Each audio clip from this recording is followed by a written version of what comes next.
భయం అనేది ఎలా పోగొట్టుకోవాలంటే, ఎదుట మాట్లాడే వ్యక్తి నీ వ్యక్తి అనుకున్నప్పుడు నీకు అసలు భయం అనేది ఉండదు. అందరూ నీ వాళ్ళే అనుకున్నప్పుడు భయం పోతుంది. ఏదన్నా స్టేజ్ మీద ఎక్కి మాట్లాడాలి అనుకున్నప్పుడు ఆళ్ళని ప్రత్యేకంగా చూసినప్పుడు నీకు భయం వస్తుంది. వెన్నులోంచి వణుకొస్తుంది. అలా కాకుండా నువ్వు మనుషులు వెంక చూడకుండా ఆకాశం వెంక చూసి మాట్లాడుతున్నప్పుడు నీకు భయం పోతది. ఎవరన్నా వ్యక్తి ఇంక చూసినప్పుడు అతని ముఖ కవళికలను బట్టి నీకు భయం వస్తూ ఉంటది. ఆ ముఖాన్ని బట్టి నీకు భయము మళ్ళా మొదలవుతది. ఎవరి ముఖం ఇంక చూడకుండా ఉండగలిగి నువ్వు మాట్లాడగలిగితే నీలో ఉన్న ఫియర్ పోతది. అంటే ఇప్పుడు మీ అమ్మతో మాట్లాడుతున్నప్పుడు నీకు భయం ఉండదు కదా! అలాగే అందరూ మీ అమ్మే అనుకుంటే అసలు ఏ భయం ఉండదు. ప్రత్యేకంగా చూడకపోతే, ఎవరిని ప్రత్యేకంగా చూడకపోతే నువ్వు ఎక్కువ ప్రత్యేకం నువ్వు ఎదుటి వాళ్ళకి ఇచ్చినప్పుడు నీలో భయం వస్తుంది.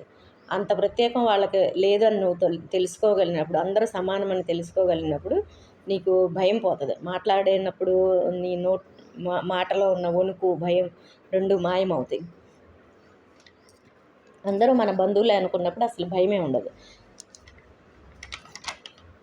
అదే ఎప్పుడూ మాట్లాడకుండా ఎప్పుడన్నా ఒక మాట మాట్లాడితే దానికి విలువ ఉంటుంది. అంటే మాట్లాడే దానిలో మూలం ఉంటే దానికి విలువ ఉంటుంది. అదే మనసు అనేక రకాలుగా పోతూ ఉంటుంది. ఆలోచించిస్తూ ఉంటుంది. వేరే వాళ్ళ గురించి ఆలోచించడం, ఎవరో ఒకరిని ద్వేషంగా ఉండటం, ఇంకొకరు ద్వేషం పట్టించుకోవడం అలా చేస్తుంది. అదే నిద్రలో అయితే అవన్నీ వదిలేసినాక నీకు గాఢమైన నిద్ర పడుతుంది. అంటే నీ ఆలోచనని నువ్వు గమనిస్తూ ఉండాలి. నీ ఆలోచన ఏంటనేది ప్రతి నిమిషం నువ్వు తెలుసుకుంటూ ఉండాలి. ఒకరిపై ద్వేషం ఎందుకు వస్తుందనేది జస్ట్ చూస్తూ ఉంటే నీకు అర్థమవుతుంది. ఆ ద్వేషాన్ని నువ్వు పోగొట్టుకోవచ్చు. దాన్నే మైండ్లెస్ స్టేట్.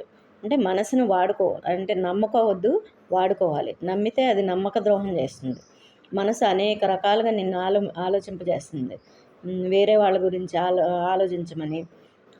ఆలోచించకుండా నువ్వు ఎప్పుడు ప్రశాంతంగా, ఆనందంగా ఉండగలిగితే మరణ సమయంలో కూడా నీకు భయం ఉండదు. వేరే వాళ్ళపైన ద్వేషం ఉండదు. నిజమైన సంపద అంటే తలంపులు లేకుండా ఉండటం. చిరునవ్వు ఎంతవరకో అంతవరకే ప్రపంచాన్ని, వస్తువుల్ని, మనుషుల్ని ఉపయోగించుకోవాలి కానీ నువ్వు మనసులోకి తీసుకోకూడదు. మనిషి ఎగ్జిస్టెన్స్ అంటే అనుసంధానం అంటే అంతే. ఆ ప్రకృతితో అనుసంధానం అయితే నీకు ఎటువంటి ద్వేషము, ఇతరులపై కోపము ఉంచుకోకుండా ఉండగలుగుతావు. సహజంగా ఆనందంగా నీ ఆనందంలోనే నువ్వు